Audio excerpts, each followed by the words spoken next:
Neighborhoods. Thanks for staying with us.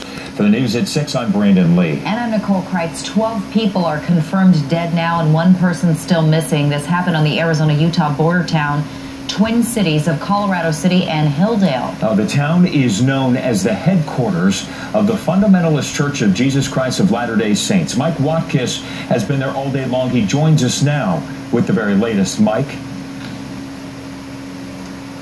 Yeah, Brandon, you know, for decades, the twin border towns of Hilldale, Utah, and Colorado City have been a rather isolated and closed community, but today that community receiving help and support from all over the country. This after tragedy struck here yesterday when 3 local women and 13 kids were swept down this roadway by a flash flood. Their vehicles then sent over that cliff into the churning waters of that ravine. My goodness, dear.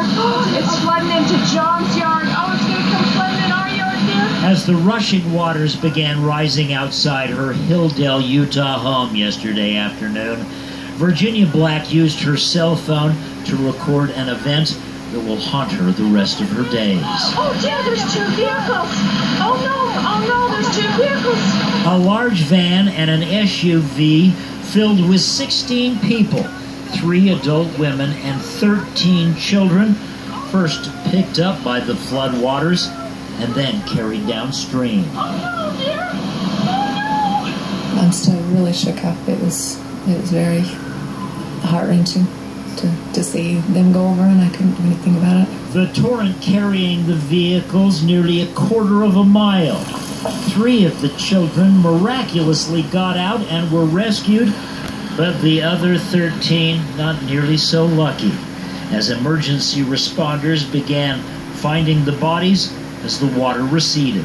A couple of the individuals that were recovered yesterday, it was a portion of a foot sticking up out of the sand or hand. The grim work going on all night as crews cleared mountains of mud and debris, unearthing a buried car and looking for possible survivors, hoping and praying that there were survivors. But this afternoon, cadaver dogs deployed as hopes began to wane. We're just greatly humbled by this, but we realize that this is an act of God, and this is something that we can't control. We have to take what we receive and do the best we can. And in this deeply religious community where many are divided by faith, today forces from near and far coming together to help, and heartbroken for the families that lost so much in the flood. I just really feel for the families.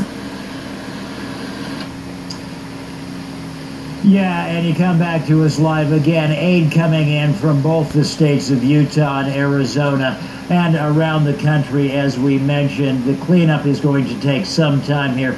And, of course, still the real priority, find that missing individual.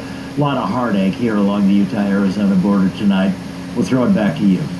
Oh, Mike, thank you so much. The youngest of those children who perished, 4 years old. Tonight we're learning that same storm system caused flash floods in Utah's Zion National Park. 4 people are confirmed dead now, 3 others reportedly still missing. They were in a canyon when heavy rains hit yesterday. Stay with 3TV for the very latest on the damage left behind up in Colorado City, and we'll have the very latest updates. 3TV News at 9 and 10. Along with online azfamily.com, and stay up to date wherever you are with the 3TV News app on your smartphone. Text 3TV to the numbers 23765 for a free link you can download.